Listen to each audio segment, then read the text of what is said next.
ರಾಜ್ಯದ ರೈತರ ದೇವರ ಪರವಾಗಿ ತಮ್ಮಲ್ಲಿ ಕೈ ಮುಗಿದು ವಿನಂತಿಯನ್ನು ಮಾಡ್ತಾ ಇದ್ದೇನೆ.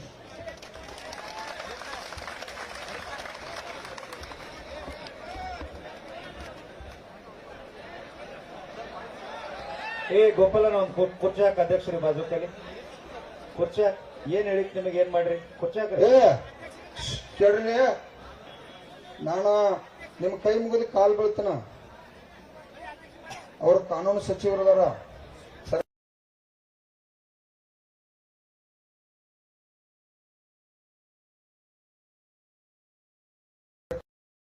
ತನ್ಸ್ಕೊಣ. ಚಲೋ ಆಗ್ಲಿಲ್ಲ ಅಂದ್ರ ನೀವು 50 ಲಕ್ಷ ಮಂದಿ ಬಲ ಕಡಿದಿರ್ಲ. ಆಯ್ತು, ಇಷ್ಟ ಆಯ್ತ. ಎಲ್ಲೇ ತಪ್ಪೆ ಅವ್ರು ಏನ್ ಬೇಕಾದ ಹೇಳಿಗ ಕೇಳೋನು. ಸಂದೇಶ ತಗೊಂಬಂದ್ರ ಒಳ್ಳೆ ಸಂದೇಶ ತಗೊಂಬಂದಿರತ್ತಂದ್ರ ಒಳ್ತನು, ಒಳ್ಳೇದಿಲ್ದಿರತ್ತಂದ್ರ ನಮ್ ಹೋರಾಟ ನಮಗೈತೆ.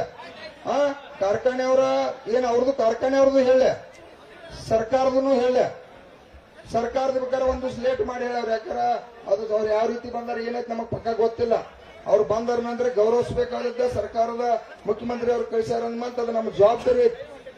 ಇದು ಹುಡುಗಾಟಿಕೆ ವಿಚಾರ ಅಲ್ಲ. ಕೇಳ್ರು, ಒಬ್ಬ ಎಲ್ಲರೇ ತೆಪ್ಪೆ ಕೂಗೊಡಿದು ಬಾಯಿ ಮಾಡುದು ಮಾಡ್ರಿಪ್ಪ ಅಂದ್ರ ಗುರುಗಳು ನನ್ನ ಚಪ್ಪಲಿ ಬಿಡದಂಗ. ಮತ್ತ ನೋಡ್ರಿ, ನಾ ರೊಕ್ಕ ನೋಡಿ ತೀರ್ಮಾನ ಮಾಡಿದಿಲ್ಲ, ಕೊಡ್ಲಿಲ್ಲ ಅಂದ್ರ ರಾಷ್ಟ್ರೀಯ ಹೆದ್ದಾರಿ ಬಂದ್ ಮಾಡಕ್ 50 ಲಕ್ಷ ಮಂದಿ ರೆಡಿ ಆಗಿದ್ರು ರಾಜ್ಯದಾಗ. ಅಷ್ಟ ಇರುದ ನೋಡ್ರಿ. ಕೇಳೋ, ಉಗ್ರಪ್ಪ ತಡಿ, ಉಗ್ರ ಗಿಗ್ರ ಬೇಡ, ಶಾಂತಿನ ಹೋರಾಟ ಮಾಡೋಣ. ಉಗ್ರಾಪ್ ಏನ್ ಮಾಡ್ತೀವಿ? ಉಗ್ರಾಪ್ ಮಾಡಿ ಮತ್ ನಾವು ತ್ರಾಸ ಸರ. ಇಷ್ಟೆಲ್ಲ ಆದ್ರೂ ನಾವ್ ಇಲ್ಲಿವರೆಗೆ ಒಂದು ಬಸ್ ಹೊಡಿದಾಗ್ಲಿ, ಒಂದು ಕಲ್ಲು ಉಗಿದಾಗ್ಲಿ, ₹1 ಹಾನಿ ಮಾಡಿಲ್ಲ. ರಾಜ್ಯದ ರೈತರು ಇವತ್ತ ಸ್ವಾಭಿಮಾನ ತಾವ ಇಲ್ಲಲ್ರಿ. ನಾ ಬ್ಯಾಡ್ರು ನಮಗ ಅಲ್ಲಿ ಹಳ್ಳಿಯಾಗ ತಾಲೂಕದಾಗ ಸ್ಟ್ರೈಕ್ ಅದು ಮಾಡ್ಬೇಡ್ರಿ. ನಮ್ಮ ಊರಾಗಿನವ್ರಿಗೆ ಯಾಕೆ ತ್ರಾಸ ಮಾಡತ್ರಿ? ನಮ್ ತಾಲೂಕದಾಗಿನವ್ರು ಸ್ಟ್ರೈಕ್ ಮಾಡಿ ಉಪಯೋಗಿಲ್ಲ. ಅದು ನರೇಂದ್ರ ಮೋದಿ ಮತ್ತು ಸಿದ್ದರಾಮಯ್ಯ ಅವ್ರಿಗೆ ತ್ರಾಸ ಆಗ್ತಕ್ಕಂತ ಹೆದ್ದಾರಿ ಎತ್ತಿ ಅಲ್ಲಿ ಮಾಡಿ ಲಾಭ ಮಾಡ್ಕೊಂಡ್ರು ಕೇಳೇ ಇಲ್ಲ ಅವ್ರ. ಅಧ್ಯಕ್ಷನೇ ಹೇಳವ, ಇಲ್ಲಿ ನಮ್ದು ಹಂಗಿಲ್ಲ. ಜಾತ್ರೆ ಇದು ಗುರ್ಲಾಪುರದಾಗ ಕಬ್ಬು ಬೆಳೆಗಾರ ಜಾತ್ರೆ ಚಾಲು ಆಗೈತಿ. ಇದು ರಾಜ್ಯ ತುಂಬಾ ಜಾತ್ರೆ ಆಗೋದತ್ತೇಳಿ ಇವತ್ತೆಲ್ಲ ರೈತರ ಬೀದಿಗೆ ಜಾತ್ರೆ ಮಾಡ್ಯಾರ. ಆದ್ರೂ ನಾವ್ರಿಗೆಲ್ಲ ರಿಕ್ವೆಸ್ಟ್ ಮಾಡ್ಕೊಂಡ, ನಾಳಿಂದ್ರ ಆದ್ರೂ ಎಲ್ಲ ನಾಡಿನ ನನ್ನ ಎಲ್ಲಾ ಕಬ್ಬು ಬೆಳೆಗಾರರು ಎಲ್ಲೆಲ್ಲಿ ತಾವ ರಸ್ತೆ ಒಳಗೆ ಸ್ಟ್ರೈಕ್ ಮಾಡತ್ತೀರಿ, ಬೀದಿ ಒಳಗೆಲ್ಲಾ ತಾಲೂಕಿನಾಗ ಸ್ಟ್ರೈಕ್ ಮಾಡ್ತೀರಿ, ನಿಮ್ ಕೈ ಮುಗಿದು ಕಾಲ್ ಬೀಳ್ತಾನೆ. ಅದು ಅನಾವಶ್ಯಕ. ಅದರಿಂದ ಕೂಡ ನಮಗೆ ಇವತ್ತ ನಮ್ಮ ಮಂದಿಗೆ ಪ್ರಾಬ್ಲಮ್ ಆಗತ್ತತಿ. ತಾವೆಲ್ಲರೂ ಇವತ್ತೇನಾರು ನಮಗ ಅದು ಗೌರವಯುತವಾಗಿ ಸಿಗ್ಲಿಲ್ಲ, ಗೆಲುವು ಸಿಗ್ಲಿಲ್ಲ ಅಂದ್ರ 7 ತಾರೀಕ ತಾವೆಲ್ಲರೂ 10 ಗಂಟೆಕ ರಾಷ್ಟ್ರೀಯ ಹೆದ್ದಾರಿಗೆ 10ಕ್ಕೆ ಟೋಲ್ ನಾಕಕ್ ಬರ್ರಿ. ಬಾಗೇವಾಡಿಗೆ ಹೋಗ್ರಿ, ಧಾರವಾಡ ಹೋಗ್ರಿ, ಅಲ್ಲಿ ಹಾವೇರಿ ಹೋಗ್ರಿ, ಎಲ್ಲಿ ಬೇಕಾದಲ್ಲಿ ಹೋಗ್ರಿ. ಖರೆ ಈ ಜಿಲ್ಲೆ ಒಳಗೆ ಮಾಡ್ತಕ್ಕಂಥ ಚಳವಳಿಗಳನ್ನ ದಯವಿಟ್ಟು ವಾಪಸ್ ತರ್ಕೊಂಡ ಇಲ್ಲೇ ನಮ್ಮ ರೈತರನ್ನ, ನಮ್ಮ ಸುತ್ತಮುತ್ತ ಮಂದಿನ ಕಾಪಾಡ್ತಕ್ಕಂಥದ್ದು ಮಾಡ್ರಿ ಅಂತೇಳಿ ತಮ್ಮಲ್ಲಿ ಕೈ ಮುಗಿದು ವಿನಂತಿ ಮಾಡ್ತಾ ಇದೇ ಹೇಳಿದಿನ. ಮರ್ತು ಬಿಡ್ತೀರಿ ನೀವು, ಬಹಳ ಜಬದಿದ್ರಿ. ಸರಿಯಾಗಿ ಹೆಂಗಂದ್ರೆ ನಿಮಗ್ ಬ್ರೇನ, ಯಾಕಂದ್ರೆ ನಂಗೆ ಗೊತ್ತಾಯ್ತಿಲ್ಲ. 7 ದಿವಸ ಅರ್ಧ ಕೊಡ್ತಿರಿ. ದೇವ್ರ ಅಲ್ಲಿ ಮಾತಾಡುದು, ನಾ ಇಲ್ಲಿ ಮಾತಾಡುದು, ಇಬ್ಬರು ಅರ್ಧ ಕೊಡ್ತಿರ್. ಕರೆ ಚಲೋ ಆಗಲಿ ಆಗೈತೆ. ಈಗ ₹200 ಅಂತ ತಗೊಂಡಿರಿ, ಅದೇನ್ ಚಿಂತಿಲ್ಲ, ನುಕ್ಸಾನೇನಿಲ್ಲ. ವ್ಯವಹಾರ ಇನ್ನ ಬಹಳ ಹಣಿ ಮಾಡ್ಯಾರ. ಅವ್ರು 4-5 ವರ್ಷದ ರೊಕ್ಕನೇ ಕೊಟ್ಟಿಲ್ಲ ಅಂದ್ರೆ ಇನ್ 2 ಅವ್ರು ಕೊಡ್ಬೇಕಂತ ಹೇಳಿದ್ರು. ಅವ್ರು ಕೊಡ್ಲಿಲ್ಲ ಆದ್ಮೇಲೆ ಅವ್ರ ಹಣಿವಾರ ಸುಮಾರು ಐತೆ. ಅವ್ರ ಹಣಿವಾರ ನೀವು ಬರೆಯಕ್ ರೆಡಿ ಆಗಿದ್ದೀರಿ. ಅವ್ರು ಮೋಸ ಮಾಡಿದ್ ಕೊಡ ತಿಳಿದಿರ ಸರ್. ಮತ್ ನಾವ್ ಬ್ಯಾರೇದ್ ಒಟ್ಟ ಕೇಳಿಲ್ರಿ. ವರ್ಷ ಬರೀ ₹50 ಕೊಟ್ಟಿರ ಸರ. ಬಿಡುಪ್ಪ. ಈಗ ನೋಡ್ರಿ, ಅವ್ರ ದಿವಸ ಬರೀ ವರ್ಷಕ್ಕೆ ₹50 ಹಚ್ಕೊಟ್ಟು ಬಂದಿರಿ. ಇವತ್ತು ನಾವು ಹೋರಾಟ ಮಾಡೋ ಪರಿಸ್ಥಿತಿ ಬದುಕಿಲ್ರಿ. ನಮ್ಮನ್ನೆಲ್ಲ ಇವತ್ತು ಓಟ್ ಹಾಕಿರ್ತಕ್ಕಂಥ ಈ ಎಲ್ಲಾ ದೇವತೆಗಳ ಬೀದಿ ಒಳಗೆ ಕೂತು 7 ದಿವಸ ನಮ್ ಜಿಲ್ಲಾ ಉಸ್ತುವಾರಿ ಸಾಹೇಬ್ರ ನಾವೇನು ಬಹಳ ಅಂತ ಕಠಿಣವಾದ ಪರಿಸ್ಥಿತಿಯನ್ನು ಕೇಳಿರ್ಕಿಲ್ಲ. ಗೌರವಯುತವಾಗಿ ಬಂದಿರ ಚಳವಳಿ 1 ದಿವಸನಾಗ ಬಗೆಹರಿದೋದಾಗಿತ್ತು. ಆದ್ರೂ ಅದ್ ಏನಿದೆ ಚರ್ಚೆ ಮಾಡಿ ಲಾಭ ಚರ್ಚೆ ಹಾಕಾರ ನೋಡ್ರಿ. ವ್ಯವಹಾರ ನಮ್ ಹಕ್ಕೈತಿ. ನಾವು 3500 ಕೊಡೋನವ್ರ ನಮ್ ಹಕ್ಕೈತಿ. ಬೆಳೆದು ಕಬ್ಬ ಕೇಳೋರು ನಮ್ ಧರ್ಮ ಅದ. ಮತ್ತೆ ಅವ್ರು ಗೌರವಯುತವಾಗಿ ಬಂದು ಹೇಳಿ ಚರ್ಚೆ ಮಾಡಿ ಅದಕ್ಕೊಂದು ಗೌರವ ಬರ್ತದೆ. ಅವ್ರು ಯಾಕೆ ಬಂದಿಲ್ಲೋ ಏನೋ ಅವ್ರ ವೈಯಕ್ತಿಕ ವಿಚಾರ. ಅದು ನನಗೆ ವೈಯಕ್ತಿಕ ಸಂಬಂಧ ಇಲ್ಲ. ನಾವೇನು ಮುಖ್ಯಮಂತ್ರಿನ ಆಗ್ಬೇಕನ್ನವಲ್ಲ, MLA ಆಗ್ಬೇಕನ್ನವಲ್ಲ. ರೈತರ ಲಾಭ ಆದ್ರೆ ಸಾಕಪ್ಪ ಅಂತೇಳಿ ನಾವ ಗುರುಗಳ ದೇವರ ಗುಡಿ ಗುದ್ದಾಡತ್ತು. ಈಗ ಲಕ್ಷಾಂತರ ಜನ ಎಲ್ಲ ಕೂಡಿ ನಮಗ ಈ ಬೆಂಬಲ ಕೊಟ್ಟರು. ತಾವ ನಮ್ಮನ್ನ ಯಾವ ರೀತಿ ಕಾಪಾಡ್ತೀರಿ, ಯಾವ ರೀತಿ ಉಳಿಸ್ತೀರಿ, ಆದಷ್ಟು ಮಟ್ಟಿಗೆ ಇವತ್ತ ನಾಳೆ ಮುಗಿಸಿ ರಾಷ್ಟ್ರೀಯ ಹೆದ್ದಾರಿಗೆ ಹೋಗದೆ ಇರ್ತಕ್ಕಂಥ ಅಲ್ಲಿ ಹೋಗಿ ಚಟಾಣಿ ಇಲ್ಲ ನಮಗ್ ಮಾತ್ರ ಚಟ ಅಂತೂ ಇಲ್ಲ. ಅಲ್ಲಿ ಹೋಗಿ ರಾಷ್ಟ್ರೀಯ ಹೆದ್ದಾರಿ ಬಂದ್ ಮಾಡ್ಬೇಕನ್ನೋದು. ನೀವು ವ್ಯವಹಾರ ಇವತ್ತ ನಾಳೆ ಬಗೆಹರಿಸಿಪ್ಪ ಅಂದ್ರ ಮುಗಿದು ಹೋಗ್ತತಿ. ಅದಕ್ಕೆ ತಾವ ಒಂದು ಒಳ್ಳೆ ತೀರ್ಮಾನ ದಯವಿಟ್ಟು ರೈತರ ಪರವಾಗಿ ತಗೋರಿ ಅಂತ ಹೇಳಿ ಕೈ ಮುಗಿದು ವಿನಂತಿ ಮಾಡ್ತಾ ತಾವೆಲ್ಲ ಶಾಂತ ಏನು ಅನ್ನೋಂಗಿಲ್ಲ ಏನ್ರ ಅಂದ್ರ ಏನ್ ಹೇಳಿನ ಗುರುಗಳಿಗೆ ನನಗ ಹಾ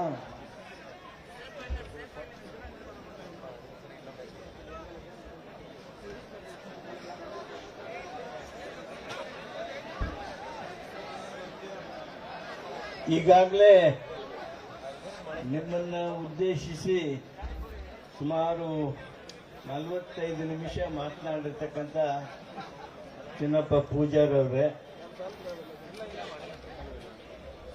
ಶಶಿ ಗುರೂಜಿಯವರೇ, ಸುಭಾಷ್ ಅವರೇ, ಶಶಿಕಾಂತ್ ಅವರೇ, ಜಿಲ್ಲಾಧಿಕಾರಿಗಳಾದ ರೋಷನ್ ರವರೇ, ಜಿಲ್ಲಾ ಪೊಲೀಸ್ ವರಿಷ್ಠಾಧಿಕಾರಿಗಳಾದ ಗುಳೇದವರು, ವೇದಿಕೆ ಮೇಲೆ ಇರ್ತಕ್ಕಂಥ ಎಲ್ಲ ರೈತ ಮುಖಂಡರುಗಳೇ, ನೆರೆದಿರ್ತಕ್ಕಂಥ ಹಿರಿಯ ರೈತ ಬಂಧುಗಳೇ,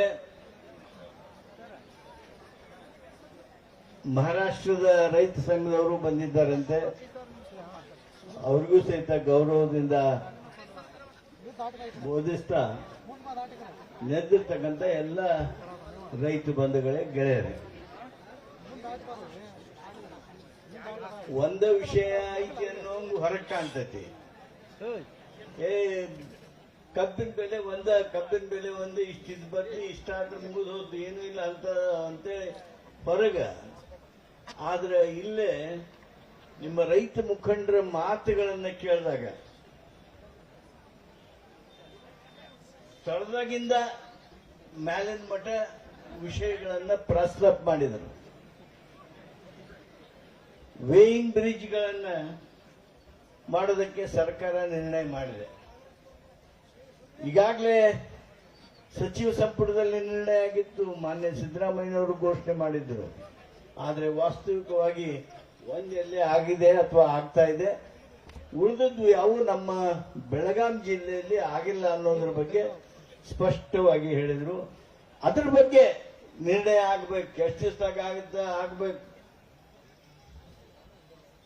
ಅದು ಯಾಕೆ ಆಗ್ಬೇಕು ಅನ್ನೋದ್ರ ಬಗ್ಗೆ ಸಾಕಷ್ಟು ಚರ್ಚೆ ನೀವು ಮಾಡಿರ್ತೀರಿ. ಎಲ್ಲಿ ಮೋಸ ಆಗಿರ್ತದ ನೋಡಿರ್ತೀರಿ, ಎಲ್ಲಿ ಅದನ್ನ ಹೆಂಗ್ ಹಿಡಿಬೇಕು ಅನ್ನೋದು ನಮ್ಗಿಂತ ಹೆಚ್ಚು ನಿಮಗ್ ಗೊತ್ತಿರ್ತೈತಿ. ಆದ್ರೆ ನೀವು ಯಾಕೋ ದೊಡ್ಡ ಸ್ಥಾನ ಮಾಡಿ ಸುಮ್ಮನೆ ಇರ್ತೀರಿ. ಅದೇನೇ ಇರಲಿ, ಅದು ಒಂದು ಮಹತ್ವದ ವಿಷಯ. ಎರಡನೇ ವಿಷಯ ನೀವು ಪ್ರಸ್ತಾಪ ಮಾಡಿದ್ದು ನೋಡಿ, ರಿಕವರಿ ಎಷ್ಟಾಗುತ್ತೋ ಬಿಡುತ್ತೋ ರೈತನಿಗಂತೂ ಗೊತ್ತಾಗಂಗಿಲ್ಲ. ಅವ್ರು ಯಾವ್ದು ಅಂಕಿ ಬರೆದು ಕೊಡ್ತಾರ ಆ ಅಂಕಿ ಮಾತ್ರ ಕರೆ. ಅದಕ್ಕ ಬುದ್ಧಿವಂತರೀಗ ಹೇಳ್ತಿದ್ರು, ಅವ್ರ ಹೆಸರು ಗೊತ್ತಿಲ್ಲ ನನಗೆ, ಸುಭಾಷ್ ಅವ್ರ ಹೆಸರು ಗೊತ್ತೈತಿ, ಅಲ್ಲಲ್ಲ ಪೂಜಾರ್ ಅವ್ರದಲ್ಲ, ಪ್ರಕಾಶ್ ನಾಯ್ಕ ಸುಭಾಷ್ ಅವರು ಮಾತಾಡಿ ಹೇಳ್ತಿದ್ರು, ಇಂಪಾರ್ಟೆಂಟ್ ಅಂದ್ರೆ ಆ recovery sampler, sugar cane recovery sampler ಅಂದ್ರೆ ಈಗ ಹೆಂಗ ನಾವು ಹಾಲಿನೊಳಗಿದ್ದ ಫ್ಯಾಟ್ ಅನ್ನ ನೋಡಿ ಬೆಲೆ ನಿಗದಿಪಡಿಸ್ತೀವಿ, ಹಂಗ ಶುಗರ್ ಕೇನ್ ರಿಕವರಿ ಸ್ಯಾಂಪ್ಲರ್ ಮುಖಾಂತರ ನಮಗ ನಮ್ಮ ರಿಕವರಿ ಗೊತ್ತಾಗಬೇಕು, ಅದು ಪಾರದರ್ಶಕ ಆಗಬೇಕು. ಬಹುದೊಡ್ಡದ ನಿರ್ಣಯ ಇದು. ಈ ವೇಯಿಂಗ್ ಬ್ರಿಡ್ಜು ಆಮೇಲೆ ಸ್ಯಾಂಪ್ಲರ್ ಇವೆರಡು ರೈತನ ದೃಷ್ಟಿಯಿಂದ ರೈತನ ಹಿತ ಕಾಪಾಡೋದಕ್ಕೆ ನಿಮಗೆ 100-200 ಹೆಚ್ಚು ಕಡಿಮೆಗಿಂತ ಹೆಚ್ಚು ಮಹತ್ವದ್ದು ಅನ್ನೋದನ್ನು ನಾನು ಸಂಪೂರ್ಣವಾಗಿ ಒಪ್ಕೋತೇನೆ. ಇದರ ಜೊತೆಗೆ ನೀವು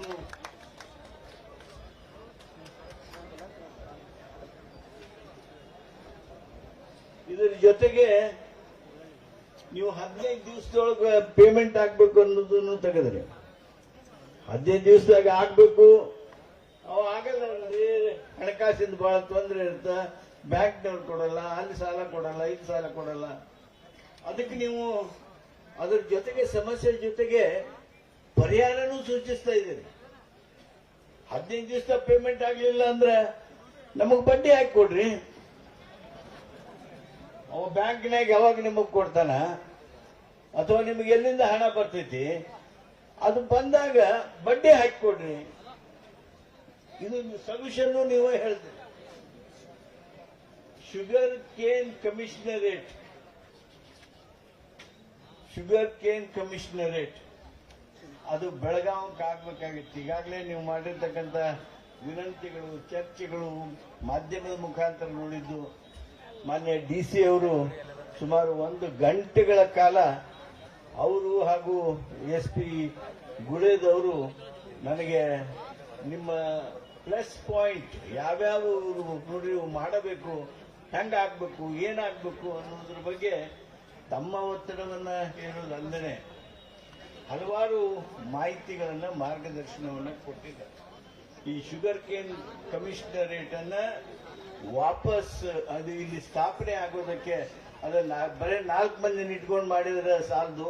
ಅದಕ್ಕೆ ಬೇಕಾಗಿರ್ತಕ್ಕಂಥ ಎಲ್ಲ ಸರಂಜಾಮ, ಎಲ್ಲ ಪ್ಯಾರಾಫರ್ನೇಲಿಯಾ, ಎಷ್ಟು ಮಂದಿ ಅಧಿಕಾರಿಗಳು ಬೇಕು, ಎಷ್ಟು ಮಂದಿ ನೌಕರದಾರ ಬೇಕು, ಈ ಸಿಬ್ಬಂದಿ ಬೇಕು, ಅದನ್ನ ಮಾಡಬೇಕು ಅನ್ನೋದು ನಿಮ್ದು ವಿಶೇಷವಾಗಿರ್ತಕ್ಕಂಥದ್ದು.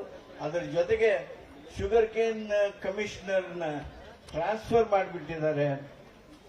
ಫ್ಯಾಕ್ಟರಿ ಮಾಲಕರನ್ನ ಕೇಳ್ಕೊಂಡು ಟ್ರಾನ್ಸ್ಫರ್ ಮಾಡ್ಯಾರ. ಅದಕ್ಕೆ ಅವನ್ನ ವಾಪಸ್ ತರಬೇಕು ಅನ್ನುವಂತ ನಿಮ್ಮ ಆಲೋಚನೆಯ ಜೊತೆಗೆ ಕರೆಂಟು 7 ತಾಸು ಬದಲಿ 12 ತಾಸು ಕೊಡ್ರಿ ನಮಗ ಅಂತ ಹೇಳಿ ಅದನ್ನೂ ಒಂದು ಜೋಡಿಸಿದ್ರಿ. ಅದರ ಜೊತೆಗೆ HNT ಒಳಗ ಮೋಸ ಆಗ್ತಾ ಇದೆ. ಅದು 80 ಕಿಲೋಮೀಟರ್ ಬಂದವ್ರಿಗೂ ಅಷ್ಟ, 20 ಕಿಲೋಮೀಟರ್ ಬಂದವ್ರಿಗೂ ಅಷ್ಟ, ಫ್ಯಾಕ್ಟರಿ ಬಾಜುಕ ಇದ್ದ ಕಬ್ಬು ಹೋದವ್ರಿಗೂ ಅಷ್ಟೇ. ಅದು ಸರಿಯಾದದ್ದಲ್ಲ. ಅದನ್ನ ನೀವು ಸರಿಪಡಿಸಬೇಕು ಅನ್ನೋದನ್ನ ಹೇಳಿದಿರಿ. ಶುಗರ್ ಕೇನ್ ಆಕ್ಟ್ ಏನೈತಿ ಅದ್ರೊಳಗೆ ಕೆಲವು ಪ್ರೊವಿಷನ್ ಹೇಳಿದ್ರು ಅವರು. ಅವುಗಳನ್ನ ನೀವು ಸರಿಪಡಿಸ್ತಕ್ಕಂಥದ್ದು, ಅವುಗಳನ್ನ ಅಮಲ್ಬಜಾವಣೆ ಮಾಡಬೇಕು, ಅನುಷ್ಠಾನ ಮಾಡಬೇಕು. ಅದಕ್ಕೆ ಆ ದಿಸೆಯೊಳಗೆ ನೀವು ನಮಗೆ ಕ್ರಮ ತಗೋಬೇಕು ಅನ್ನೋದು.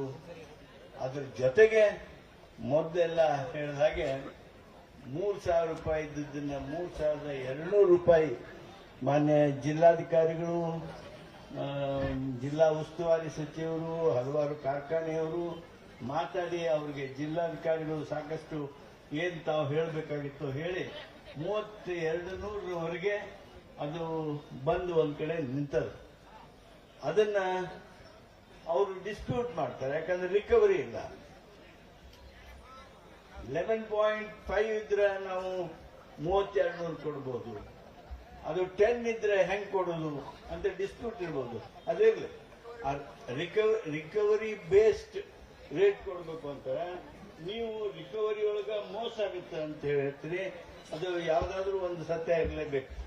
ಈ ಏನು 8 ವಿಷಯಗಳನ್ನ ನೀವು ಪ್ರಸ್ತಾಪ ಮಾಡಿದ್ರಿ, ಆ ಪ್ರಸ್ತಾಪ ಮಾಡಿರ್ತಕ್ಕಂಥ ಹಿನ್ನೆಲೆಯೊಳಗ ನಾನು ನಿಮ್ಗೆ ಇಷ್ಟು ಹೇಳೋದಕ್ಕೆ ಬಯಸ್ತೇನೆ.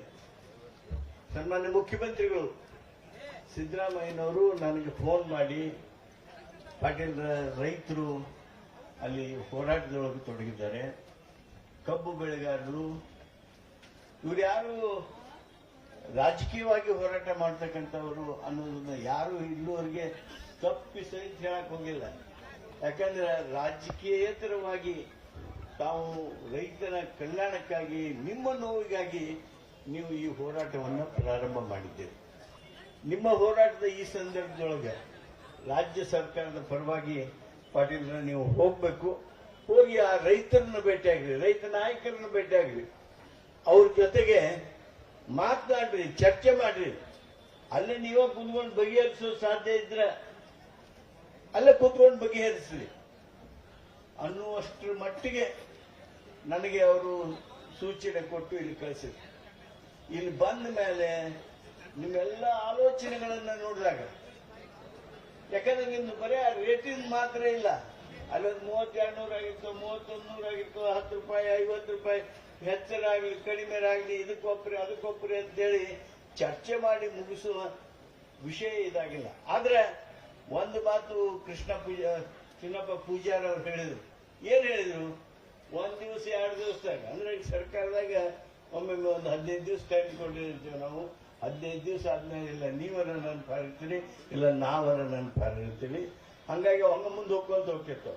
ಅದಕ್ಕೆ ಹೇಳಿದ್ರು ಅವ್ರು 1 ದಿವಸ 2 ದಿವಸದಾಗ ನಮ್ಗಿದನ್ನ ಬಗೆಹರಿಬೇಕು.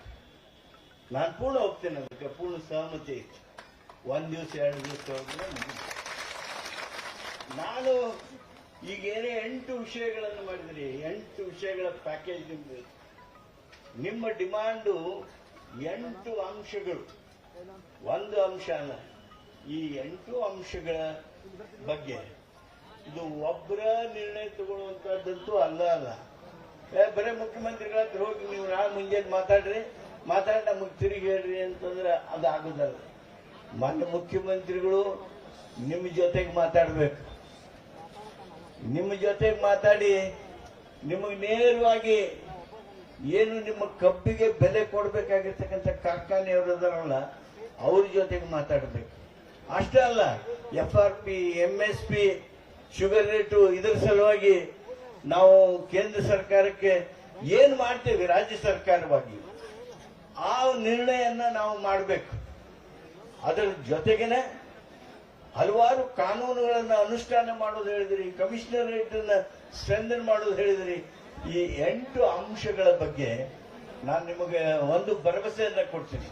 ಸರ್ಕಾರದ ಪರವಾಗಿ ಮಾನ್ಯ ಮುಖ್ಯಮಂತ್ರಿಗಳ ಜೊತೆಗೆ ನಾಳೆ ಮುಂಜಾನೆ ನಾನು ತಲುಪಿದ ತಕ್ಷಣ ಅವ್ರಿಗೆ ಮಾತನಾಡಿ ನಾಳೆ ಸಾಯಂಕಾಲನೋ ಅಥವಾ ಇವತ್ತು ಫೋನ್ಯಾಗ ಮಾತಾಡಿದೆ ಅಂದ್ರೆ ನಾಳೆ ಸಾಯಂಕಾಲನೋ ಅಥವಾ ನಾಡ್ದನೋ ನೀವು ಯಾರ 10 ಮಂದಿ ಬರ್ರಿ, ನೀವು ಯಾರ 10 ಮಂದಿ ಬರ್ರಿ, ಕೇಳಿ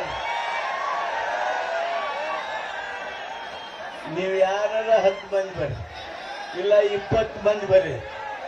ನಿಮ್ಮನ್ನ ಮುಖ್ಯಮಂತ್ರಿಗಳನ್ನ ಯಾರು ಹೊಂಟ ಸುಮ್ಮನೆ ಏನ್ರಿ ಹೇಳೋಣ ಕೇಳಕ್ಕಾಗತ್ತಿರೋ ಅಲ್ರು. ಆಗ ಏನ್ ಹೇಳಿದಿನ ಈಗ ಅವ್ರ ಕರ್ತವ್ಯ ಐತೆ ಸರ್ಕಾರದ, ಅವ್ರ ಮುಖ್ಯಮಂತ್ರಿ ಅವ್ರು ಕಳಿಸ್ಯಾರು, ಅವ್ರು ಬಂದಾರ ಕೇಳ್ರಿ. ಇನ್ನು ಯಾರು ಹೊಂಟಿಲ್ಲ, ಅವ್ರಿಗೇನು ವಿಷಯ ಕೊಡ್ಬೇಕಾಗೈತಿ ನಾವು ಕೊಟ್ಲು, ಅವ್ರ ಮಾತಾಡಕ್ಕಾರ ಅವಕಾಶ ಕೊಡ್ರಿ. ಅಲ್ಲೋ ಹೇಳಿನ ನೀವು ಅವ್ರಿಗೆ ಏನ್ರ ಅಂದ್ರೆ ನಮ್ಮನ್ ಚಪ್ಪಲಿ ಬಡ್ದಂಗ ಹೇಳಿ ಸಮಾಧಾನ ಇಲ್ಲ. ಸುಮ್ ಕೊಡ್ರಿ, ಹೊಂಟಾರ ಯಾರ ಅವ್ರು ಹೇಳೈತೆ ಅವ್ರಿಗೆ ಏನ್ ಆಗ್ಬೇಕು ಅಂತ ಹೇಳಿದ್ವು. ಯಾಕಂದ್ರೆ ನಮಗ್ ಕಾರ್ಖಾನೆಗಳು ಕೂಡ ಚಾಲೂ ಆಗ್ಬೇಕಾಗೈತಿ ಸಾಹೇಬ್ರ, ಕಾರ್ಖಾನೆಗಳು ಕೂಡ ನಮಗ ಚಾಲೂ ಆಗ್ಬೇಕಾಗೈತೆ. ನಾವು ಅದ್ರ ಸಂಬಂಧ ನೀವ ಲೇಟ್ ಮಾಡಕ್ ಮಾಡಿಲ್ಲ. ಈಗ ಉಳಿದ ಸೇತುವೆ ಅವ ಇವ ಏನು ಇವೆಲ್ಲ ವ್ಯವಹಾರ ಅದಾವಲ್ಲ ನೆಕ್ಸ್ಟ್ ನೋಡನ್ರಿ. ಈ ಕಾರ್ಖಾನೆ ಮಾಲೀಕರದ ತಮ್ಮ ಪರಿಹಾರದ ಬಾಯಿ ಮಾಡ್ಬಾರ್ತಾರೋ. ಈಗ ಕಾರ್ಖಾನೆ ಮಾಲೀಕರದ ಏನ್ ನಮಗ ರೇಟ್ ಫೈನಲ್ ಆಗ್ತತಿ ಇಲ್ಲ ಅವ್ರು 3200 ರೂಪಾಯಿ ಕೊಡ್ತಾರಂದ್ರೆ ನೀವ ಇದಕ್ಕೇನ್ ಭರಿಸ್ತೀರಿ. ನಾನೊಂದ್ 1000 ರೂಪಾಯಿ ಬೇಡಿಕೆ ಇಟ್ಟನ, ನಾನು ಅಧಿವೇಶನದಾಗ ಹೋರಾಟ ಮಾಡ್ಬೇಕಂತೇಳಿ ನಮ್ ಶಶಿಕಾಂತ್ ಗುರೂಜಿ ಅವ್ರು ನಾವು ನಿರ್ಣಯ ಮಾಡಿತ್ತು. ಈಗ ಬೇಡ ಆಯ್ತ. ಈಗಿಲ್ರಿ ಸರ್, ನಾನು ನಿಮ್ಗೆ ಏನ್ ಹೇಳ್ತಂದ್ರ ಇವ್ರು ಕನ್ಫ್ಯೂಸ್ ಆಕಾರ ರೈತರ. ನಾವ ಮುಖ್ಯಮಂತ್ರಿ ಅವ್ರ ಕಡೆ ನೀವು ನಿಯೋಗನ ಒಯ್ಯಾಯ್ತಿರಿ, ಇದೆಲ್ಲ ಸರಿ ಐತ್ರಿ, ಈಗೆಲ್ಲ ಪಾಯಿಂಟ್ಗಳನ್ನ ಕೊಟ್ಟಿದ್ರಿ. ಈಗ ಟೈಮಿಂಗ್ ಇದಕ್ ಬಾಳ್ ಲೇಟ್ ಆಕತ್ರಿ. ನಮಗೇನತ್ರಿ, ನೀವು ತಕ್ಷಣ ಈ ಕಾರ್ಖಾನೆ ಅವ್ರದ ಬಗೆಹರಿಸ್ರಿ, ಇಲ್ಲ ಸರ್ಕಾರದವ್ರು ನೀವು ನಮಗ್ ಹಣ ಕೊಡ್ತಿರೋ ಒಂದು ಪರಿಹಾರನ ಘೋಷಣೆ ಮಾಡಿರಪ್ಪ ಅಂತಂದ್ರ ನಾವ ನಾಳೆ ನೀವು ಹೇಳ್ರಿ ನಾಳೆ ಸಾಯಂಕಾಲ ಒಳಗೆ ಅದು ಲೇಟ್ ಮಾಡ್ಬೇಡ್ರಿ. 4 ಗಂಟೆಗೆ ಮತ್ತೆ ನಾವು ಮುಂದಿನ ತಯಾರಿ ಹೆಂಗ ಸ್ಟೇಟ್ಮೆಂಟ್ ಕೊಡ್ಕೋತಿರ್ಬೇಕ್ರಿ. ಮತ್ ನಾವು ಲಾಸ್ಟ್ ಆಗ್ಲಿಲ್ಲ ಅಂದ್ರೆ 7 ತಾರೀಕು ನಾಳೆ ನಾಡ್ದ ಸರ್ ನಿಮಗ್ 4-5 ದಿವಸ ಟೈಮಿಂಗ್ ಹೋದ್ರೆ ಆಗೋ ಪರಿಸ್ಥಿತಿ ಇಲ್ಲ. ನೀವು ನಾಳೆ ಎಂತ ಪರಿಸ್ಥಿತಿ ಐತಂದ್ರು ನಾಳೆ ಮಧ್ಯಾಹ್ನ ಒಳಗಾಗಿ ಒಂದು ಒಳ್ಳೆ ನಿರ್ಣಯನ ಏನ್ರ ಇದೆ. ಈಗ ಉಳಿದ ವಿಷಯ ಎಲ್ಲ ನಾವು ನಿಮ್ಮ ಕೂತು ಆಮೇಲೆ ಒಂದು 20 ಮಂದಿ ಮುಖಂಡರು ಕೂಡಿ ನಾವು ಮೀಟಿಂಗ್ ಮಾಡೋಣ ಸರ್, ಅದೇನ್ ತೊಂದರೆ ಇಲ್ಲ. ಅದನ್ನ ಲೇಟ್ ಮಾಡಿ. ಇದು ಕಾರ್ಖಾನೆ ಚಾಲೂ ಆಗತಕ್ಕಂತ ಮಾಲಕರ ವ್ಯವಹಾರ, ಸರ್ಕಾರ ಪರಿಹಾರ ಘೋಷಣೆ ಮಾಡ್ತಕ್ಕಂಥ ವ್ಯವಹಾರ ಇಷ್ಟೇ ರೀ. ಹೇಳ್ರಿ ಉಳಿದೇನೆ ಸರ್, ನೀವು 4 ದಿವಸ ಬಿಟ್ಟು ಕಾರ್ಖಾನೆ ಎಲ್ಲ ಚಾಲೂ ಮಾಡಿಸಿ ಸುಭಾಷ್ ಕಕ್ಕ ನಾವು ಇಲ್ಲಿ ಮಾತಾಡ್ತೀವಿ ವಿಷಯ ಹೇಳದನ್ರಿ. ಅದಕ್ಕಾಗಿ ದಯವಿಟ್ಟು ಲೇಟ್ ಮಾಡಬೇಡ್ರಿ. ಅದನ್ನೊಂದು ಸಂದೇಶ ಕೊಡ್ರಿ. ಲೇಟ್ ಮಾಡೋ ಪ್ರಶ್ನೆ ಇಲ್ಲ. ಅದಕ್ಕೆ ಒತ್ತು ಹೇಳಿದೆ ನಾನು, ದಿವಸ 2 ದಿವಸ ಅಂತ ಹೇಳಿದ್ರಿ. ಈಗಾಗಲೇ ಸಮಯ 8 ಗಂಟೆ ಆಗಕ್ಕೆ ಬಂದಿದ್ದು, 7 ಗಂಟೆ ಆಗಕ್ಕೆ ಬಂದದ್ದು, 8 ಗಂಟೆ ಆಗಕ್ಕೆ ಬಂದಿದೆ. ಅದಕ್ಕೆ ನಾಳೆನೇ ಮೀಟಿಂಗ್ ಮಾಡೋದು, ನಾಳೆ ಸಾಯಂಕಾಲ ಮೀಟಿಂಗ್ ಮಾಡ್ಸಕ್ ನಾ ತಯಾರಿ. ನಾಳೆ ಸಾಯಂಕಾಲ 6 ಗಂಟೆಗೆ ಸನ್ಮಾನ್ಯ ಮುಖ್ಯಮಂತ್ರಿಗಳ ಜೊತೆಗೆ ಮೊದಲನೇ ರೈತರ ಮೀಟಿಂಗ್. ನಂತರ ನೀವು ಅವತ್ತು ಇರಬೇಕಾಗುತ್ತೆ. 7ನೇ ತಾರೀಕು ಮುಂಜಾನೆ ಕಾರ್ಖಾನೆಯವ್ರದ್ದು ಮೀಟಿಂಗ್. ಅದ್ರ ಜೊತೆಗೇನೆ ಮತ್ತೆ ಏನು ಅಧಿಕಾರಿಗಳ ಮೀಟಿಂಗ್ ಆಗ್ಬೇಕು. ನಿಮ್ಮ ಜಿಲ್ಲಾಧಿಕಾರಿಗಳ ವರದಿ ಏನು, ನಿಮ್ಮ SP ವರದಿ ಏನು, ಅವೆಲ್ಲನ್ನು ಪಡೆದುಕೊಂಡು 7ನೇ ತಾರೀಕು 2 ಗಂಟೆಯೊಳಗ ನಿಮಗ ಸರ್ಕಾರದ ನಿರ್ಣಯ ಆದಷ್ಟು ರೈತ ಪರವಾಗಿರ್ತಕ್ಕಂಥ ನಿರ್ಣಯ ಮಾಡೋದಕ್ಕೆ ನಾವು ನಿರ್ಣಯ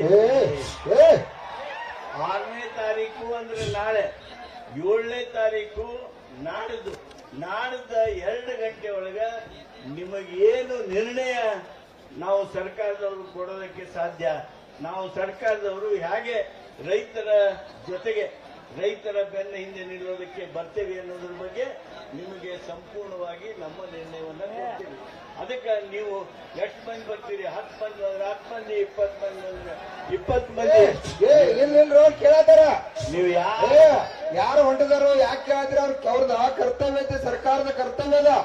ನೋಡು, ದೊಡ್ಡ ವ್ಯವಹಾರ ಬಂದ್ರ ಮುಖ್ಯಮಂತ್ರಿ ಅವ್ರ ಜೊತೆ ಡಿಸ್ಕಷನ್ ಮಾಡಿ ಈ ಕಾರ್ಖಾನೆ ವ್ಯವಹಾರ ಬೇರೆ ಐತೆ, ಇದು ಕಾರ್ಖಾನೆ ಅವರ ವ್ಯವಹಾರ, ಮುಖ್ಯಮಂತ್ರಿ ಕೂಡ ಬಗೆಹರಿಸಿದಂತ ವ್ಯವಹಾರ ಐತದ. ಅದು ನಾವು ತಗೊಂಡು 200 ರೂಪಾಯಿ ಮುಖ್ಯಮಂತ್ರಿ ಕೊಡಿಸಿಲ್ಲ. ನಾವ ಹೋರಾಟ ಮಾಡಿದ್ವು, ರೈತ ದೇವರುಗಳು ನೀವೆಲ್ಲ ಬಂದ್ರಿ, ಜಿಲ್ಲಾಧಿಕಾರಿ SP ಅವರು ಗುದ್ದೇಡ್ಯಾರು, ಅದಕ್ಕೆ ಹೋರಾಟ ಆಗೈತೆ. ಮುಖ್ಯಮಂತ್ರಿ ಅವರು ಬಂದಿದ್ದು ನಿರ್ಧಾರ ಮಾಡಿಲ್ಲ. ಕಾರ್ಖಾನೆ ಶುಗರ್ ಯಾರು ಶಿವಾನಂದ ಪಾಟೀಲ್ ಸಾಹೇಬ್ ಕೂಡ ಮಾತಾಡಿಲ್ಲ. ಈಗ ಅವ್ರು ಹೇಳತ್ತು, ನಾ ಏನ್ ಹೇಳತ್ತನು, ಕಾರ್ಖಾನೆ ಅವ್ರು ರೊಕ್ಕ ಕೊಡ್ತಾರೆ ಸರ, ತಾವು ಪರಿಹಾರನ ನಾಳಿಂದ್ರನ ನಮಗೊಂದ ವಿಷಯ ಸರ, ನಮ್ ಬೇಡಿಕೆ ಐತ್ರಿ. ಕಾರ್ಖಾನೆ ಅವ್ರು 3,400 ಬಂದಿರ್ತದ, ಅವ್ರು 200 ಬಂದಿರ್ತಾರ. ಅವ್ರೇನ್ ಕಮಿಟ್ಮೆಂಟ್ ಮಾಡ್ತಾರೋ ಅದೇನ್ ನಡೆದೈತಿ, ಅವ್ರು ಒಟ್ಟ ಕೊಡುದಿಲ್ಲ ಅಂದ್ರೂ ಕೂಡ ನೀವೇ ಕೊಡ್ಬೇಕಾಕತಿ. ತಡ್ರಿ, 1 ಟನ್ನಿಗೆ 1,000 ರೂಪಾಯಿ ಕೇಳಿದ್ವಿ ನಾವು. ಅದನ್ನ ನೀವು CM ಅವ್ರ ಜೊತೆ ಮಾಡಿ ಅದನ್ನ ನಾಳೆ ಮಧ್ಯಾಹ್ನ ಸಾಯಂಕಾಲ ಒಳಗೆ ಅಲ್ಲಿಂದ ನೀವು ಸ್ಟೇಟ್ಮೆಂಟ್ ಕೊಟ್ಟರು ಕೂಡ ನಮಗದ ಒಪ್ಪಿಗೆ ಇದ್ರೆ ತೊಂದರೆ ಇಲ್ಲ. ಅಲ್ಲ, ನೀವು ನೋಡಿ, ನಿಮ್ಮನ್ನ ಅವ್ರ ಜೊತೆಗೆ ಕೊಂಡಿರ್ತೇನೆ, ನಾನು ಕೊಂಡಿರ್ತೇನೆ, ನಿಮ್ಮ ವಕೀಲನಾಗಿ ಕೊಂಡಿರ್ತೇನೆ. ನೀವು ಏನು ಈ ಸಂದರ್ಭದಲ್ಲಿ ಚರ್ಚೆ ಮಾಡಿದ್ದೀರಿ ಅದನ್ನ ಸಂಪೂರ್ಣವಾಗಿ ಹೇಳ್ತೇನೆ. ಅವ್ರ ಜೊತೆಗೆ ನೀವೇನು ನಿಮ್ಮ ಡಿಮಾಂಡ್ ಇಡೋದೈತಿ, ಬೇಡಿಕೆ ಇಡೋದೈತಿ, ನೀವು ಹೇಳೋದೈತಿ, ಹೇಳ್ತೀರಿ, ಚರ್ಚೆ ಮಾಡ್ತೀವಿ. ನಿಮ್ ಕೂಡ ಚರ್ಚೆ ಮಾಡಿದ ಮೇಲೆ ಫ್ಯಾಕ್ಟರಿ ಕೂಡ ಚರ್ಚೆ ಮಾಡ್ತೀವಿ. ಚರ್ಚೆ ಹಿನ್ನೆಲೆಯೊಳಗ ಏನು ಒಂದು ನಿಮ್ಮ ಪರವಾಗಿರ್ತಕ್ಕಂಥ ನಿರ್ಣಯ ಹೊರಹೊಮ್ಮತದ. ಅದಕ್ಕೆ ರೈತ ಬಂಧುಗಳಿಗೆ ಇಷ್ಟೇ ಹೇಳ್ತೀನಿ, ತಾವು ಶಾಂತ ರೀತಿಯಿಂದ ಬನ್ನಿ, ಕೂತ್ಕೊಳ್ಳಿ.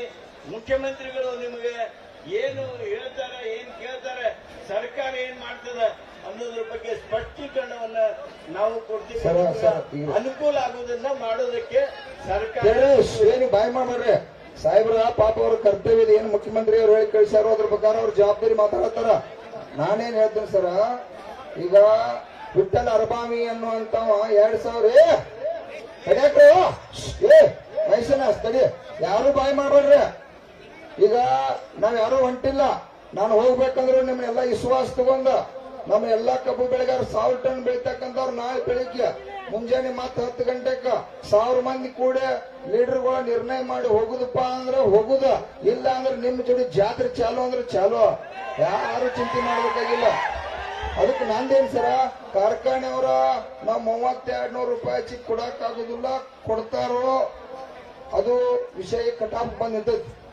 DC ಅವರು ಹೇಳಿದ ಪ್ರಕಾರ, SP ಅವರು ಹೇಳಿದ ಪ್ರಕಾರ ನಮಗ್ ₹1 ಕೂಡ ಕಾರ್ಖಾನೆಯವ್ರು ಕೊಡುದಿಲ್ಲ ಅಂದಾರಂತೇಳಿ ಅವ್ರು ನಮಗ್ ಕ್ಲಿಯರ್ ಆಗಿ ಇಲ್ಲಿವರೆಗೂ ಕೂಡ ಪೊಸಿಷನ್ ಆ ರೀತಿ ಒಳಗೆ ನಮಗ್ ಹೇಳಿದಾರೆ. ನಾನು ಇದ್ದದ್ ನಿಮ್ಗೆ ಹೇಳಿಲ್ರು. ಈಗ ಕಾರ್ಖಾನೆಯವ್ರು ಕೊಡ್ಲಿಲ್ಲ ಅಂತ ತಿಳ್ಕೊರಿ. ನಾವೇನ್ ಕೇಳತ್ತು, 1 ಟನ್ ಕಬ್ಬಿ ಗೌರ್ಮೆಂಟ್ಗೆ ಇಷ್ಟ ಹೋಗೈತಿ. ವಿಠಲ್ ಅರಬಾಮಿ ಅವರ ಅದು 3 ದಿವಸ ರಾತ್ರಿ ಆಗಲಿ ₹350 ಸರ್ಕಾರ ಕೊಟ್ಟೈತಿ ಅವಾಗ್ರಿ. ಅದ ಈ ಸಲ ನಮಗೊಂದು ₹1,000 ಬೇಡಿಕೆ ಇರುತ್ತೆ. ನಾವೇನ್ ಹೇಳತ್ತು, ತಡ್ರಿಪ್ಪ, ಈಗ ದಯವಿಟ್ಟು ಸರ್ ನಮ್ದು ಏನೈತಿ, ನಾನು ಮುಖ್ಯಮಂತ್ರಿ ಅವ್ರ ಮನೆ ಬೆಳಗಾವ್ ಬಂದಿರ, ಬೆಳಗಾವ್ ಮುಖ್ಯಮಂತ್ರಿ ಅವ್ರು ಬಂದಾಗ ನಾನೇನ್ ಹೇಳ್ರಿ, ಮುಖ್ಯಮಂತ್ರಿ ಅವರ ಇವತ್ ನೀವ್ ಹೆಂಗ್ ಗ್ಯಾರಂಟಿಗಳು ಮಾಡಿರ್ಲಿಲ್ಲ, ಈಗ 2,000 ಹೆಣ್ಮಕ್ಳಿಗೆ ಮತ್ ಬಸ್ ಫ್ರೀ ಮತ್ತೊಂದೇನ ನಾವ ಕಬ್ಬ ರಕ್ತ ಬೆವರ ಸುರಿಸ್ಬಿಡ್ತು. ನಮ್ಮದಂದ್ರ ಮೂಲದಿಂದ ಸರ್ಕಾರಕ್ಕೆ ಲಾಭ ಐತಿ, ಕೇಂದ್ರ ಸರ್ಕಾರಕ್ಕೆ ಲಾಭ ಐತಿ. ದಯವಿಟ್ಟ ವರ್ಷಕ್ಕೆ 10,000 ಕೋಟಿ ರೂಪಾಯಿ ಕಬ್ಬು ಬೆಳೆಗಾರ ಯಾಕಂದ್ರೆ ಇದು 4,500 ರೂಪಾಯಿ ಲೆಕ್ಕ ಪ್ರಕಾರ 60,000 ಕೋಟಿ ರೂಪಾಯಿ ಲೆಕ್ಕ ನಮ್ಮವ್ರು ಹೇಳ್ತಾರೆ. ಅದು ಏನಾಯ್ತು ಅದೆಲ್ಲ ತಾವು ತನಿಖೆ ಮಾಡ್ಸ್ರಿ. ಅದ್ರೊಳಗಿನ 10,000 ಕೋಟಿ ರೂಪಾಯಿ ಪ್ಯಾಕೇಜ್ ಇಡ್ರಿ ಸಾಹೇಬ್ರ, ಕೈ ಮುಗಿತು ಅಂತೇಳಿ ನಾನು ಸುಮಾರು 15 ದಿವಸದಿಂದ ಇಲ್ಲಿ ಬಂದಾಗ ಮುಖ್ಯಮಂತ್ರಿ ಅವರಿಗೆ ಸಾಹೇಬ್ರೆಲ್ಲರೂ ಕೂಡಿ ಇದ್ದಾಗ ಅವ್ರಿಗೆ ಮನವರಿಕೆ ಮಾಡಿ ಕೊಟ್ಟಿದ್ರೆ ಮುಂದೆ ಈ ಪರಿಸ್ಥಿತಿ ಬರ್ತೈತೆ. ಇದೇ ವಿಷಯ ಇಟ್ಕೊಂಡ ತಾವು ನಾ ಏನ್ ಎತ್ತನ್ರಿ, ಇದು ಒಂದೇ ಡಿಸ್ಕಷನ್ ಕ್ಲಿಯರ್ ಮಾಡ್ರಿ. ಉಳಿದ ಡಿಸ್ಕಷನ್ ಸಂಬಂಧ ಏನೈತ್ರಿ, ಈ ಕಾರ್ಖಾನೆ ಅವ್ರದಂತೂ ಅದ್ರ ಬದಲು ನೀವು ಜವಾಬ್ದಾರಿ ಇವತ್ತು ಪರಿಹಾರ ಘೋಷಣೆ ಮಾಡಿರ ಅವ್ರ ಏನೈತಿ ಕಾರ್ಖಾನೆ ಚಲೋ ಮಾಡ್ಕೊಂಡು ಏನ್ ತೊಂದ್ರೆ ಇಲ್ಲ. ಯಾಕಂದ್ರೆ ಅವ್ರು ಕೊಡೋದಿಲ್ಲ ಅಂದ್ ಮತ್ ನಾವು ಕಬ್ಬು ಉಳಿಸ್ಕೊಂಡು ಪರಿಸ್ಥಿತಿ ಇಲ್ಲ. ಅವ್ರು ನೋಡ್ಕೊಳಕ್ ಈ ರೈತ ದೇವರುಗಳು ರೆಡಿ ಅದಾರ, ನನಗ ಸಂಬಂಧ ಇಲ್ಲ. ಅವ್ರೆಲ್ಲ ತೀರ್ಮಾನ ಮಾಡ್ಯಾರ. ಕಾರ್ಖಾನೆ ಅವ್ರು ಎಷ್ಟು ಮಂಡದರು 4-5 ವರ್ಷ ಮೋಸ ಮಾಡ್ಯಾರು. ಬರೀ 200 ಕೊಟ್ರು, ಇನ್ನ 200 ಕೊಡ್ಲಿಲ್ಲ ಅನ್ನೋದು ಇವ್ರಿಗೆಲ್ಲ ಗೊತ್ತಾಗ್ಬಿಟ್ಟೈತಿ. ಈಗ ಅದು ಬೇರೆ ವ್ಯವಹಾರ. ಯಾಕಂದ್ರೆ ಅವರ ಮೋಸ ಮಾಡೋ ಕಂಪನಿ ಅನ್ನೋದು ಪಕ್ಕಾ ಗೊತ್ತಾಗೈತಿ. ಯಾಕಂದ್ರೆ ಮತ್ತೊಂದು ಕಾರ್ಖಾನೆ ಕಟ್ಟಕ್ ರೊಕ್ಕ ಇರ್ತೈತಿ. ಈ ಕಬ್ಬು ಬೆಳೆಗಾರಿಗೆ ಇನ್ನು 200 ರೂಪಾಯಿ ಅಂದ್ರೆ ಎಷ್ಟ್ರಿ? ನಮ್ ಬೆಳಗಾವಿ ಜಿಲ್ಲೆಗೆ ಎಷ್ಟ? ಈಗ 200 ರೂಪಾಯಿ ಅಂದ್ರೆ 800 ಅಂದ್ರೆ 1000 ಕೋಟಿ ರೂಪಾಯಿ ತಿಳ್ಕೊರೆ. ಅವ್ರಿಗೆ ಇನ್ನೊಂದು 800 ಕೋಟಿ ರೂಪಾಯಿ. ಸರ್, 1 ಟನ್ ಕಬ್ಬು ಕಾಟ ಹೊಡೆದ್ರ ಅವ್ರಿಗೆ ಉತ್ಪಾದನೆ ಎಷ್ಟು ಉಳಿದಿತ್ತು ಹೇಳ್ತಾನೆ ಕೇಳ್ರಿ. 1 ಟನ್ ಕಾಟ ಏನಿದೆ? ಏ ಅಣ್ಣ, ಏನ್ ಕೇಳತ್ತೆ? ತಲೆಗೆ ಮಾತಾಡ, ಏನ್ ಮಾತಾಡತ್ತೆ? ಏನ್ ಗೊತ್ತದ ನಿನಗ? ಅಲ್ಲೋ ನಾ ಏನ್ ಹೇಳ್ತೀನಿ, ಕಾರ್ಖಾನೆ ರೊಕ್ಕ ಕೊಡಿದ್ರೆ ಸರ್ಕಾರ ಪರಿಹಾರ ಘೋಷಣೆ ಮಾಡಿರತ್ತ ಹೇಳ್ತಾನ. ಒಬ್ಬ ತೆಲಿಗೆ ಮಾತಾಡಂಗಿಲ್ಲ. ಇಲ್ಲಿ ನೋಡು, ನಾವು 7 ದಿವಸ ದೇವರ ನಾವು ನಿದ್ದೆ ಮಾಡಿಲಿಲ್ಲ. ನಿಮ್ಮ ಸಂಬಂಧ ಒಳ್ಳೇದಾಗ್ಲತ್ ಮಲ್ಲಪ್ಪನಿಂದ ಸಾವಿರಾರು ಜನ ಇಲ್ಲಿ ಜೀವ ಒತ್ತೆ ಇಟ್ಟಿದ್ದು. ಇವತ್ತ ಬಂದು ಏನ್ರ ತಲೆಗೊಂದು ಮಾತಾಡಂಗಿಲ್ಲ ಅಣ್ಣ. ಇದ್ರ ಬದಲು ನಾವು ಜವಾಬ್ದಾರಿ ಹೊತ್ತದ ಲೀಡರ್ ಮಾಡ್ರಿ, ಶಾಂತಿ ಇರುದ.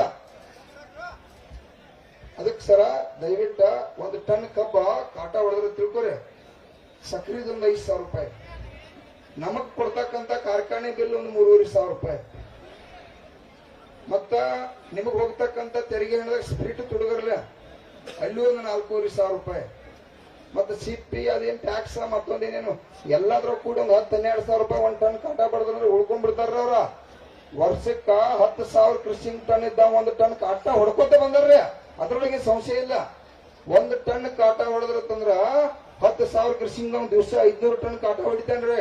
500 ಟನ್ ಹೊಡೆದ್ರ ದಿವಸ 7-8 ಕೋಟಿ ರೂಪಾಯಿ ರೊಕ್ಕ ಆತ. ಒಂದು 100 ದಿವಸ ನಡೆಸಿದ್ರ 700-800 ಕೋಟಿ ರೂಪಾಯಿ ರೊಕ್ಕ ಆತ್ರ ಅವ್ರದ. ಅಲ್ಲಿ ಯಾಕೆ ಬೇರೆ ಇದ್ರಿ? ನಾ ಹೇಳಿ ಹುಚ್ಚಿಡಿ ಮಂದಿಗೆ. ಅಲ್ಲ ಪೂಜಾರವ್ರೆ, ಇದನ್ನ ಎಲ್ಲಿ ಮಾತಾಡ್ತೀರಿ? ನೀವು ಮಾತಾಡ್ಬೇಕಾದದ್ದು ವಿಧಾನಸೌಧದೊಳಗೆ ಕುಂತ್ ಮಾತಾಡ್ಬೇಕು. ನಾವ್ ಇಲ್ಲಿ ಕುಂತ್ ಮಾತಾಡಿದ್ರೆ ಆಗಿತ್ತು. ಈಗೇನ್ ನೀವು ಹೇಳ್ತೀರಿ ಇದು ಸತ್ಯವೇ ಇರ್ಬೋದು, ಅದರಲ್ಲಿ ನಂದು ಭಿನ್ನಾಭಿಪ್ರಾಯ ಇಲ್ಲ. ಆದ್ರೆ ನಿಮ್ಮ ಸತ್ಯದ ಅರಿವನ್ನ ಎಲ್ಲೆಲ್ಲಿ ಯಾರ್ಯಾರಿಗೆ ಮನವರಿಕೆ ಮಾಡಿಕೊಡ್ಬೇಕು ಅದನ್ನ ಮಾಡಿಕೊಡದೆ ಹೋದ್ರೆ ರೈತರಾಗಿರ್ತಕ್ಕಂಥ ನಾವು ವಿಫಲರಾಗ್ತೀವಿ.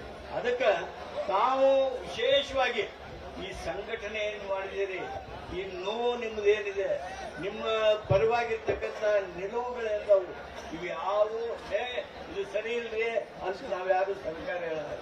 ಅದಕ್ಕೆ ನೀವೇನು ಚರ್ಚೆ ಮಾಡ್ತೀರಿ, ನೀವೇನೇನು ಒಂದೊಂದು ಪಾಯಿಂಟ್ ಹೇಳ್ತೀರಿ, ಅದಕ್ಕೆ ಸಂಪೂರ್ಣವಾಗಿರ್ತಕ್ಕಂಥ ಚರ್ಚೆ ಜೊತೆಗೆ ಆ ಸಭೆಯ ಮೂಲಕ ನಿಮಗ ಪರಿಹಾರ ಸಿಗ್ತದ.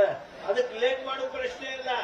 ನಾಳೆ ಸಾಯಂಕಾಲ ಅಂದ್ರೆ ಸಾಯಂಕಾಲ, ಇಲ್ಲ ನಾಡ್ದು ಮುಂಜಾನೆ ಅಂದ್ರೆ ಮುಂಜಾನೆ 7ನೇ ತಾರೀಕಿಗೆ ನಮ್ಮ ಸರ್ಕಾರದ ನಿರ್ಣಯ ಏನೈತಿ ಅದನ್ನ ನಿಮ್ಗೆ ನಾವು ತಿಳಿಸ್ತೇವೆ.